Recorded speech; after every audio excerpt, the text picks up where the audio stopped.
Tolong ceritakan tentang sejarah maulid. Apakah maulid Nabi SAW termasuk bid'ah hasanah? Merujuk sabda Nabi SAW, hadis riwayat Muslim nomor 1017. Barang siapa yang membuat-buat hal baru yang baik dalam Islam, maka baginya pahala dan pahala orang yang mengikutinya, dan begitu pula sebaliknya. Maulid Nabi SAW adalah merayakan hari lahir Nabi SAW. Awal mulanya muncul tahun 230 Hijriah. Dan ini muncul dari kerajaan dinasti Fatimiyah Syiah. Syiah ya, yang itu dibentuk pada saat itu di Mesir. Dan mereka punya 6 macam maulid, dan sampai hari ini di Iran masih ada tuh. Jadi yang berfaham Syiah memang mengikuti ini.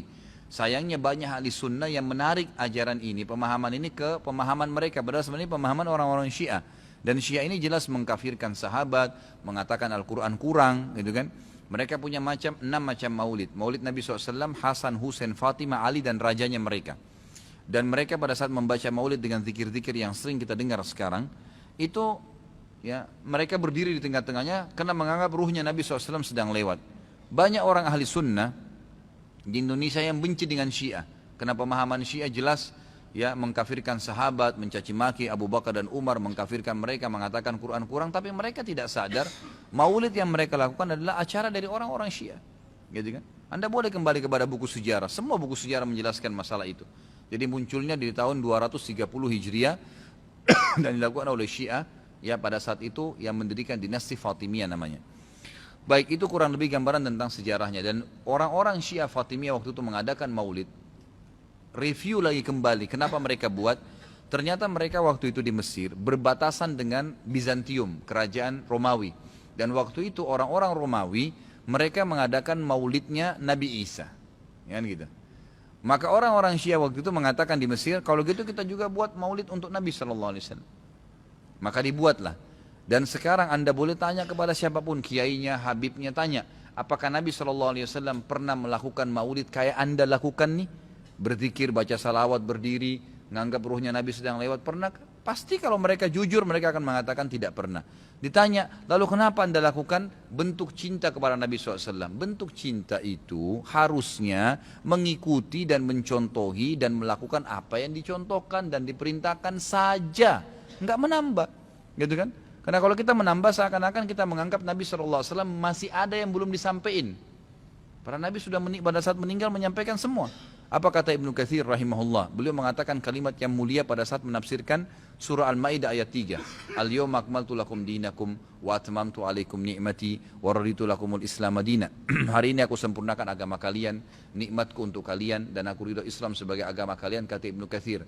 Ayat ini dalil yang paling nyata dan jelas ya, menekankan bahwasanya Nabi SAW tidak menghembuskan nafas terakhirnya kecuali sudah menyampaikan semua apa yang Allah tuntunkan, dan umat ini tidak butuh lagi tambahan, yang kecil sampai yang besar, yang samar-samar sampai yang jelas, gitu kan? Semua dijelaskan, semua sudah disampaikan. Dan Nabi SAW pada saat mau meninggal dunia di Haji Wada, beliau mengatakan halla ballaktu, ingatlah saya sudah sampaikan kepada kalian. Allah ballaktu, ingatlah saya sudah sampaikan kepada kalian. Sudah cukup semuanya, maka jangan ditambah, jangan dikurangin saudaraku. Bacalah salawat, Nabi SAW perintahin tuh, banyak perintah salawat. Baca 10 kali pagi, 10 kali sore, zikir pagi sore. Boleh juga dijadikan sebagai zikir rutin kita tiap hari. Nabi SAW perintahkan untuk baca salawat, gitu kan. Dianjurkan untuk membaca. Di hari Jumat disuruh memperbanyak salawat untuk Nabi SAW. Setiap kali disebut namanya SAW. Dalam majelis ini berapa kali kita katakan Nabi SAW, Nabi SAW. Itu semua fadilah, itu diperintahkan, gitu kan. Tapi jangan dikarang secara khusus, karena itu akan menambah. Sekali lagi, saya tidak menyalahkan. Kalau Anda ngotot mengerjakannya, mengatakan ini benar, silahkan, itu hak Anda. Saya menyampaikan apa yang saya ketahui, gitu kan. Saya tidak menyalahkan, tidak menghardik, saya mengingatkan apa yang saya ketahui. Kalau Anda anggap ini benar, terimalah, gitu kan. Karena orang yang bijaksana, orang yang berakal adalah orang kalau menerima, mendengar sebuah penyampaian dan itu benar, lebih benar dari apa yang dia ketahui sebelumnya, maka dia menerimanya. Ya, maka dia akan selamat dari sifat sombong, kan gitu. Kalau masalah hadis yang disebutkan tadi, Nabi SAW mengatakan barang siapa yang membuat hal yang baru. Jadi ini terjemahannya pun keliru sebenarnya, gitu kan. Jadi kisahnya begini, ini hadis Bukhari. Nabi Muhammad SAW pada saat suatu hari di siang hari selepas sholat duhur, begitu kisahnya ya, melihat dari kejauhan waktu beliau mau keluar dari masjid, ada satu kaum orang Badui, Arab. Arab ini orang Badui dari padang pasir. Yang datang ke Madinah berharap mendapatkan sedekah. Karena miskinnya mereka, dalam riwayat ini dikatakan sampai mereka hanya menggunakan satu lembar kain yang tidak dijahit. Mereka cuma lilitkan di badannya, ya, kalau ada angin tersingkap aurat mereka karena miskinnya.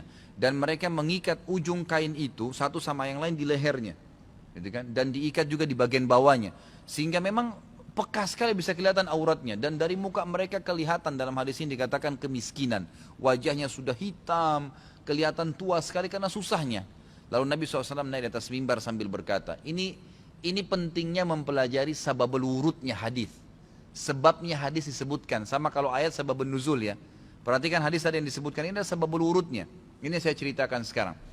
Maka Nabi SAW naik di atas mimbar setelah tahmid dan salawat untuk diri beliau dan memuji Allah tadi, tahmid dan salawat, beliau mengatakan, wahai muslimin, sesungguhnya semua yang kalian kumpulkan di dunia tidak akan bermanfaat buat kalian. Semua akan habis. Sebaik-baik harta kalian adalah harta yang kalian infakkan selama kalian hidup. Maka berinfaklah sebelum datang masalah akhirat, datang kematian. Lalu dalam hadis ini panjang lebar Nabi SAW ceritakan masalah kematian, masalah hisab hari kiamat. Lalu motivasi, bersedekahlah sebelum terlambat waktunya. Ya, semua yang punya sesuatu di rumahnya bersedekah. Berikan orang-orang yang susah itu, yang datang menuju ke masjid. Berikan kepada mereka sebelum mereka injak masjid ini. Lalu kata Nabi SAW, bersedekahlah walaupun hanya dengan sepotong kurma. Jadi kalau seseorang antara kalian punya kurma di rumahnya satu butir, bagi dua. Satu dia makan setengah, setengah dia makan, kasih setengah orang miskin ini. Saking pentingnya bersedekah. Waktu itu, ikhwan dan akhwat sekalian, sahabat termotivasi, ada yang menangis. Ada satu orang, sahabat berdiri. Lalu dia mengeluarkan semua yang dia miliki di kantongnya. Ya Rasulullah, ini saya sedekahkan. Dengan melihat orang itu melakukan, sahabat di masjid rame-rame melakukannya. Pada keluarin semua hartanya. Apa kata Nabi SAW? Siapa yang menunjukkan perbuatan baik dalam Islam, yang memulai. Kenapa? Karena tadi ini orang memulai kasih. Maka dia akan mendapatkan pahala orang yang melakukannya tanpa dikurangi sedikit pun dari pahala orang yang melakukannya. Jadi kalau kita ajak orang ke masjid atau kita ajak orang bersedekah, lalu dia dapat pahala nih, 10 pahala misalnya karena sholat atau karena sedekah. Kita kena mengajaknya, diberikan juga pahala 10 tanpa dikurangi dari pahala dia. Kan begitu. Ini sebabnya hadis. Sayangnya hadis ini disalahfahamin, dijadikan bolehnya mengatakan ada bidah hasanah. Semoga Allah berikan hidayah. Padahal mereka tidak paham sebab berurutnya. Ada sebabnya hadis itu disebutkan. Jadi bukan kosong begitu saja. Gitu kan? Jadi mudah-mudahan ini bisa difahamin apa yang telah Nabi SAW sampaikan.